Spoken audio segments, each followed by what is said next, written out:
Once again, welcome to Indian Public School Surendranagar e learning program. बाल दोस्तों, आज हम पढ़ने जा रहे हैं 8th स्टैंडर्ड में लेक्चर नंबर 7 में। आज हम पढ़ेंगे संस्कृत सब्जेक्ट में लेसन नंबर 6 जो पद्य है। बाल दोस्तों, संस्कृत साहित्य में दो प्रकार है, एक है गद्य और दूसरा पद्य। गद्य यानी कि लेशन और पद्य यानी कि पोयम, काव्य जिसे हम कहते हैं। तो यहाँ पर है वो है पद्य, विनोद पद्यानि। यहाँ पर पद्य का बहुवचन है पद्यानि और विनोद यानी कि एंटरटेनिंग पद्यानि यानी कि वर्शिश। तो यहाँ पर जो विनोद पद्यानि है उसमें जो व्यंग बताया है और हास्य भी होता है। जैसे हम कोई भी जोक सुनते हैं तो हमें हंसी आती है ना। और आपने भी 7th स्टैंडर्ड में जो पार्ट है, चौथा पार्ट था, उसमें हास्य योग का एक लेसन था जिसे हम जोक्स कहते हैं, लेकिन वो क्या है, लेसन में है और यहाँ पर पद्य में है, यानी कि श्लोक के रूप में यहाँ पर दिए गए हैं। तो आज हम उनमें से अभ्यास करेंगे। तो सबसे पहले मैंने यहाँ पर वर्ड मीनिंग्स लिखे हैं, तो मैं पहले उसके समझौते दे दूँगी। वक्री यानी कि क्रोकेड, जामाता यानी कि सन इन लॉ, जो हमारी बेटी होती है उसका हस्बैंड होता है, उसे हम कहते हैं जामाता यानी कि गुजराती में बोलिए तो जमाई। टका यानी कि मनी, रुपीस। हाटके यानी कि इन द मार्केट। रासभः यानी डोंकी। कन्या राशि स्थित यानी कि बोर्न इन द वेर्गो। उष्ट्रः यानी कि कैमल। छिंदात यानी कि शॉर्टकट। वित्तम यानी कि वेल्थ। सहोदर यानी कि रियल ब्रदर।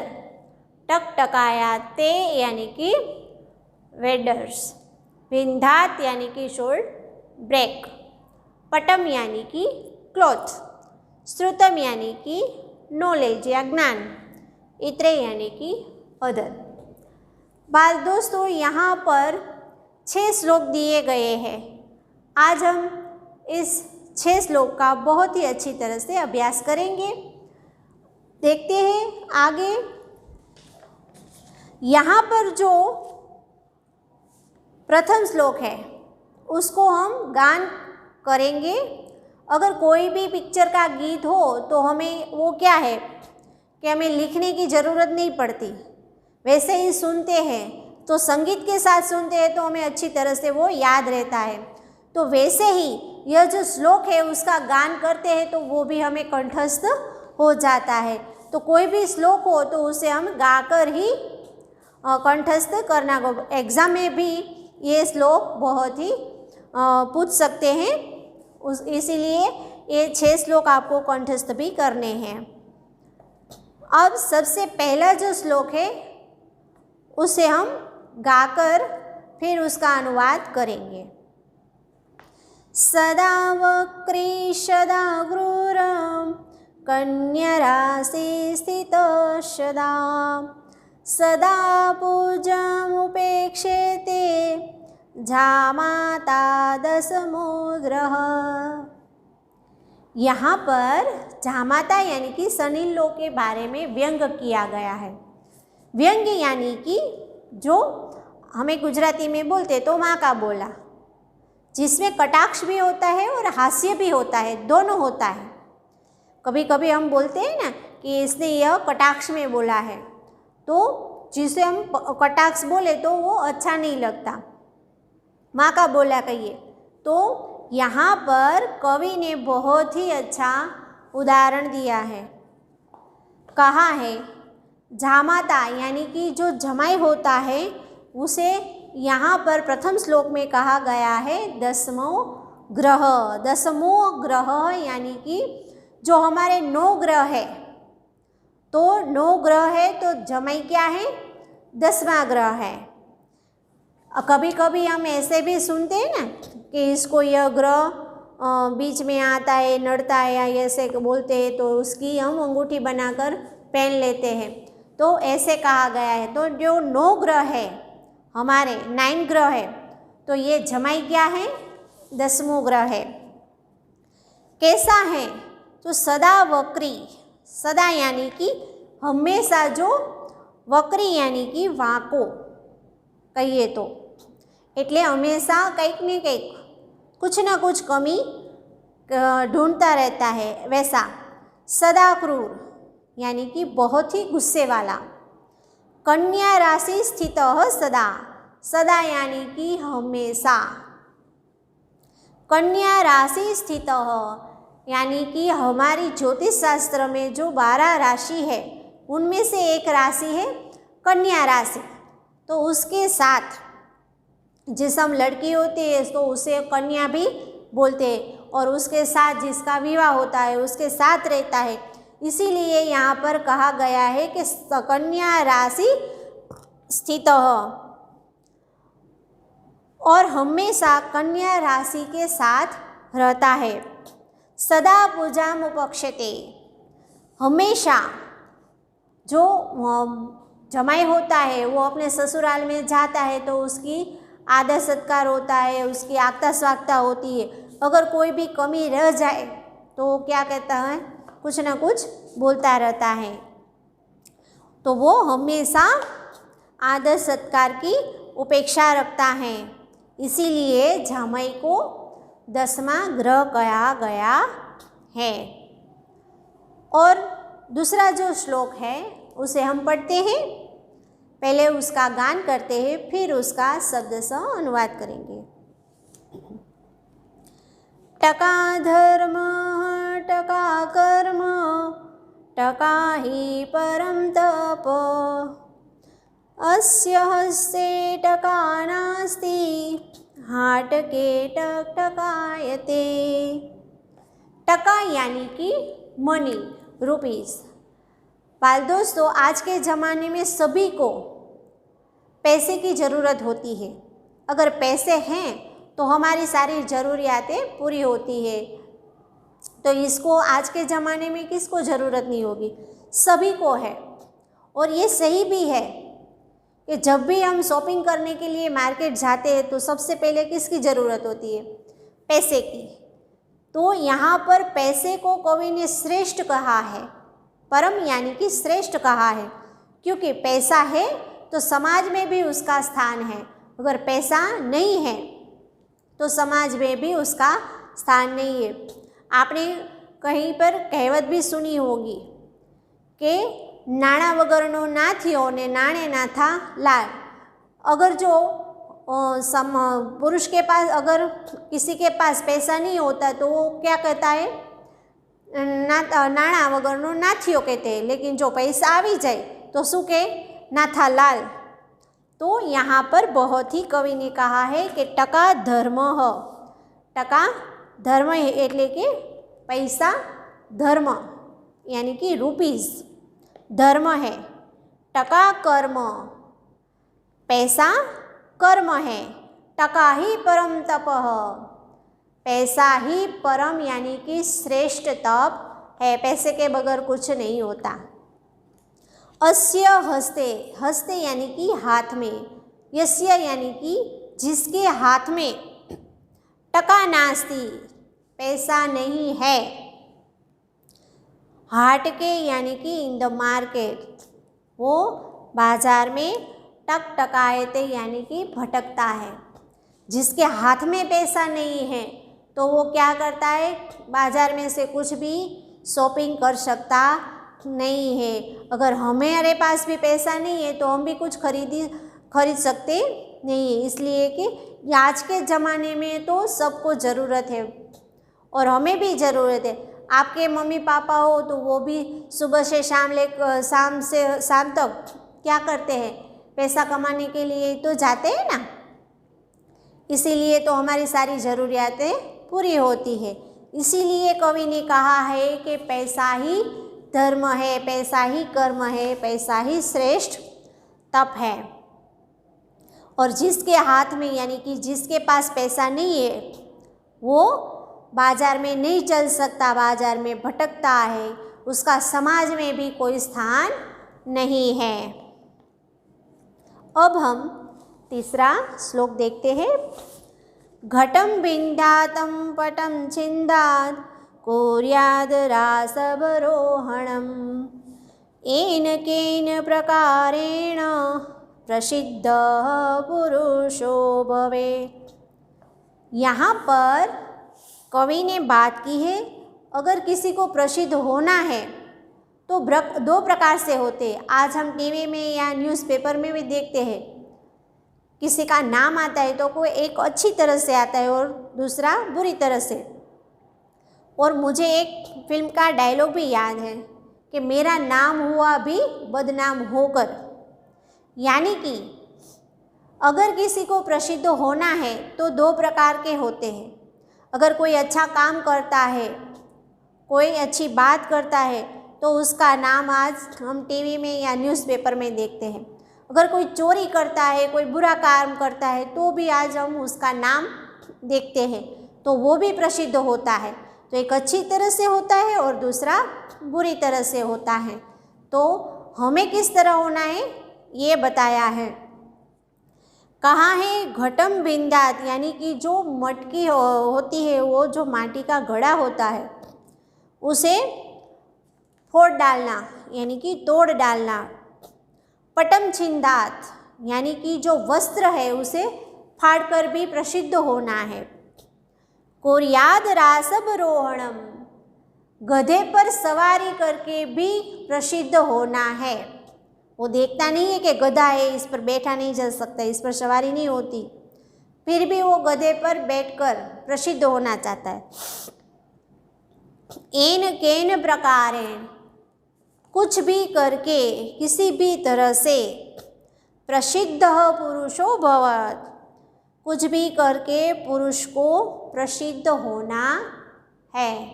चाहे कुछ भी करो, हमें तो क्या है, प्रसिद्ध होना है। यहाँ पर बहुत ही व्यंग किया गया है कि किसी भी तरह से प्रसिद्ध होना है।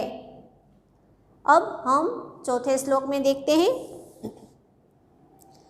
उष्ट्राणाम हि विवाहेषु गीतं गायन्ति गर्दभाः परस्परं प्रशंसन्ति अहो रूपम अहो ध्वनि।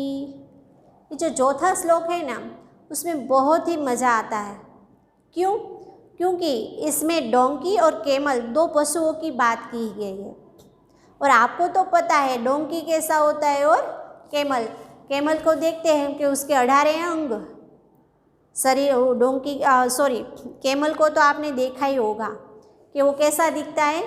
उसके शरीर के एक भी अंग सीधा नहीं है, 18 अंग वाँका, एम कि ऊँटना 18 अंग वाँका होय छे।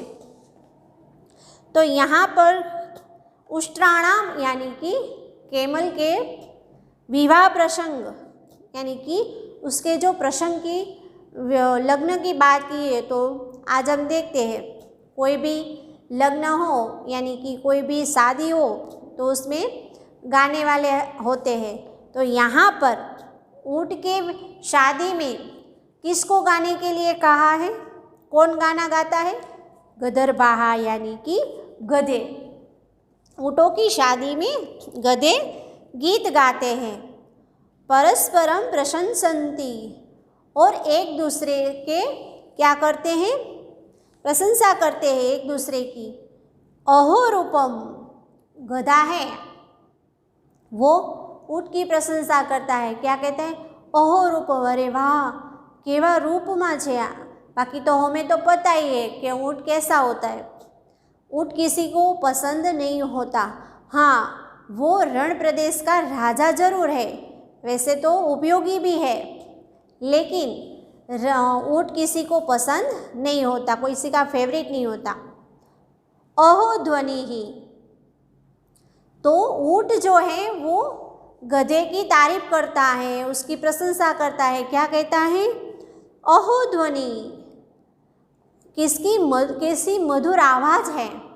हमें पता है जब गधा भौंकता है तो उसकी आवाज़ हमें सुनने को अच्छी नहीं लगती सुनने में, लेकिन यहाँ पर ऊँट और गधा दोनों आमने सामने उसकी तारीफ करते हैं।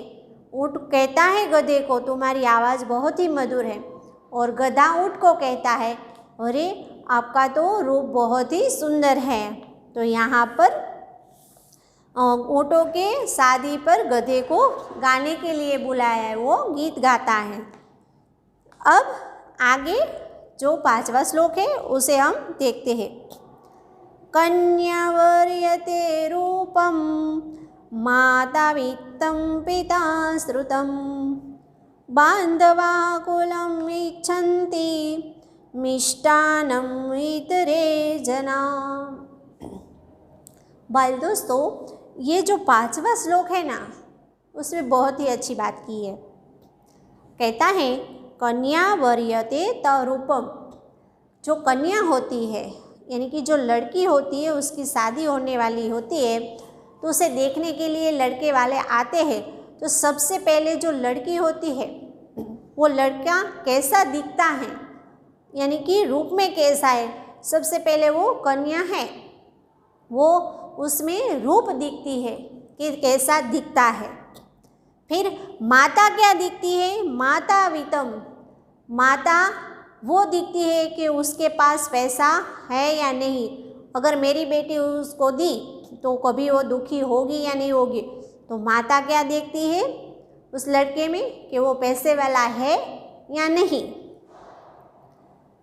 पिता श्रुतम, पिता है यानी कि जो फादर है वो क्या दिखता है, वो नॉलेज है कि नहीं, उसके पास ज्ञान है कि नहीं, वो कितना पढ़ा लिखा है वो देखता है। बांधवाः कुलम इच्छन्ति, बांधवाः यानी कि घर के जो दूसरे सदस्य है, जो सगे वाले हैं, वो क्या कहते हैं, तो वो इच्छते हैं कि वो अपने कुल का है कि नहीं, उसका कुल ऊंचा है कि नहीं, वो किसी और कास्ट का है कि नहीं, वो दिखता है। और हम क्या देखते हैं यानी कि जो बाकी के जो है वो क्या देखते हैं, जनाः, बाकी के जो व्यक्ति है वो क्या दिखते हैं, मिष्टान्नम इतरे यानी कि भोजन के लिए भोजन ही दिखते हैं। अगर किसी की शादी हो, हमारे यहाँ इनविटेशन कार्ड आता है तो हमें खाने के लिए दावत देते हैं और हम खाना खाने के लिए जाते हैं। तो सबसे पहले हम क्या देखते हैं कि खाने में क्या है, ये है वो है, हम केवल खाना ही देखते हैं। अगर जो माँ बाप होते हैं वो लड़की का कन्यादान करते हैं, गाने वाले गाना गाते हैं, और लेकिन जो दूसरे हैं जो सगे वाले होते हैं वो मेहमान की आगता स्वागता करते हैं, लेकिन जो खाना खाने के लिए आते हैं वो उसे क्या सिर्फ खाने में ही रस होता है। तो यहाँ पर बहुत ही अच्छा है कि कन्या यानी कि लड़की रूप को पसंद करती है, माता धन देखती है, पिता ज्ञान देखता है यानी कि नॉलेज, बांधवाः कुलम इच्छन्ति यानी कि जो और सगे वाले होते हैं वो कुल देखते हैं, मिष्टान्नम इतरे जनाः यानी कि जो अन्य लोग होते हैं वो मिठाई को पसंद करते हैं यानी कि उसे तो खाने में ही रुचि होती है। अब जो 6वां श्लोक है उसे हम देखते हैं। वैद्यराज नमस्तुभ्यं यमराज सहोदर यमस्तु हरति प्राणान् वैद्य प्राणन धनानि च। बाल दोस्तों, आज की इस कोरोना की महामारी में ये श्लोक बहुत ही फिट बैठता है। कैसे? कहते हैं वैद्यराज नमस्तुभ्यम, यमराज सहोदर। यमराज जो है वो क्या करता है, प्राण हर लेता है यानी कि प्राण ले लेता है। यहाँ पर कहा गया है सहोदर, सहोदर यानी कि रियल ब्रदर। किसको रियल ब्रदर कहा है? वैद्यराज। वैद्यराज यानी कि कौन? यहाँ आज के ज़माने में वैद्य राज को हम बोलते हैं डॉक्टर। आज के जो डॉक्टर है उसकी बात की गई है। यमराज सहोदर यानी कि है, डॉक्टर को कहा गया है यमराज के सगे भाई। क्यों? सहोदर यानी कि सह यानी कि एक, साथ में, सहोदरम यानी कि पेट से, एक पेट से जन्मा हुआ होता है उसको हम सहोदर कहते हैं, यानी कि सगा भाई। तो डॉक्टर है वो यमराज का सगा भाई है। कैसे? हे यमराजा के भाई महान डॉक्टर, नमस्तोभ्यम यानी कि आपको नमस्कार। અને ખરેખર આજના ज़मानाમાં इस समय में, इस कोरोना की जो महामारी के समय में डॉक्टर रियली सैल्यूट करने के बराबर है। वो कोरोना वॉरियर्स है, यानी कि योद्धा है। क्यों? क्योंकि इस जो कोरोना की भयंकर बीमारी में रहकर भी पेशेंट की ट्रीटमेंट करता है, उसे उसके बीच में रहकर उसकी दवाएं, उसको टेस्ट करना वगैरह वगैरह उसको करता है, उसकी ट्रीटमेंट करता है, अपने जान की परवाह भी नहीं करता। इसीलिए उसको नमस्कार करने को, उसको प्रणाम करने को मन होता है। लेकिन यहाँ पर तो व्यंग किया गया है। क्यों? यमस्तु हरति प्राणान। यमराजा है वो क्या करता है? पेशेंट की जान ले लेता है। लेकिन डॉक्टर है वैद्य प्राणान धनानि च। लेकिन जो डॉक्टर है वो क्या करता है? अगर पेशेंट अच्छी तरह से ठीक नहीं हुआ, कुछ बीमारी है, कुछ होगा, तो उसके प्राण तो चले जाते हैं, लेकिन उसके धन यानी कि पैसा। आज हम देखते हैं कि कोरोना के टाइम में कोई पेशेंट हॉस्पिटल में एडमिट होता है तो कैसे, किसकी ज़रूरत पड़ती है? धन की, यानी कि पैसे की ज़रूरत पड़ती है।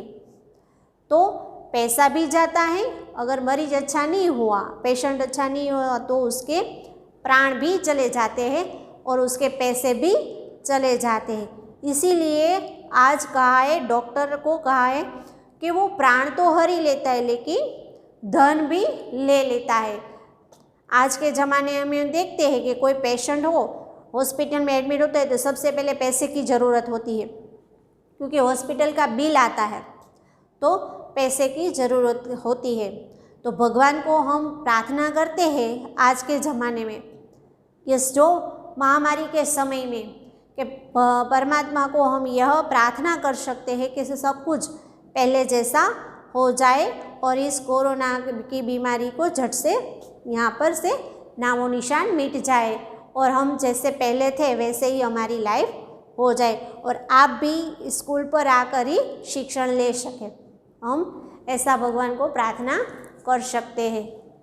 इसीलिए, लेकिन यहाँ पर तो व्यंग किया गया है, एक हास्य की बात है कि जो यमराज है वो प्राण तो ले लेता है, लेकिन जो वैद्यराज है यानी कि डॉक्टर है वो प्राण भी ले लेता है और धन भी ले लेता है। तो बाल दोस्तों, यहाँ पर मैंने कुछ उसके शब्द लिखे हैं समानार्थी। कुलम, कुलम यानी कि वंश, उसका दूसरा नाम है, दूसरा वर्ड है। गदर्भ यानी कि रासव, गदर्भ का अर्थ होता है डोंकी और राशभ का अर्थ भी होता है डोंकी। वैद्य मीन्स चिकित्सक या रोगहारी ही। वित्तम, उसे हम धनम भी कहते हैं और अर्थ भी कहते हैं। इसका हम नीचे जो दिए गए हैं वो विरुद्धार्थी शब्द है। धर्म यानी अधर्म, आरोहणम यानी अवरोहणम, अस्ति यानी कि है, नास्ति यानी कि नहीं है। तो बाल दोस्तों, आज हमने यहाँ पर इस पद्य में लेसन नंबर 6 में इसका अभ्यास किया। तो आशा है कि आपको बिल्कुल समझ में आ गया होगा और आपको होमवर्क ये करना है कि ये जो 6 श्लोक हैं इसको आपको कंठस्थ करना है, क्योंकि एग्ज़ाम में भी पूछे जा सकते हैं। और इसका ट्रांसलेट भी आपको PDF में भेज दिए जाएंगे, तो बहुत ही अच्छी तरह से इसका अभ्यास करना। आज का चैप्टर हम यहाँ पर पूर्ण करते हैं। अब हम मिलेंगे नेक्स्ट लेक्चर में। Thank you.